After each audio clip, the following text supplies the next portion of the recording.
నేను రెండో స్ప్రే వచ్చేసి ఏం చెప్తున్నానంటే కోరమండల్ వారి క్యానిస్టర్. ఈ క్యానిస్టర్లో డైఫెన్థీరియాను ఎగ్జిథైజాక్స్ ఈ రెండు ఉండడం వల్ల మనకి తామర పురుగు, నల్లి, అలాగే ఏదైనా దోమ ఉన్నా పనిచేస్తుంది. దీంతోపాటు మనం రోగార్లో డైమిథాయిట్ అని ఉంటుంది. ఈ డైమిథాయిట్ అనేది వేసుకోవడం వల్ల తామర పురుగు మీద బాగా పనిచేస్తుంది.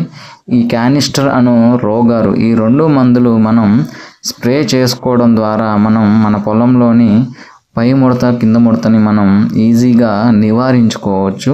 ఈ క్యానిస్టర్ అనేది ఎకరానికి వచ్చేసి మనం 250 గ్రాముల చొప్పున వేసుకోవడం అనేది జరుగుతుంది. అలాగే మనం రోగార్ అనేది ఎకరానికి వచ్చేసి 300 నుంచి లేదా 400 ml మిరపతోటలో స్ప్రే చేసుకోవడం ద్వారా మన మిరపతోటలోని నల్లి, తామర పురుగు, అలాగే ఏదైనా దోమ ఉన్నా కానీ నివారించుకోవచ్చు.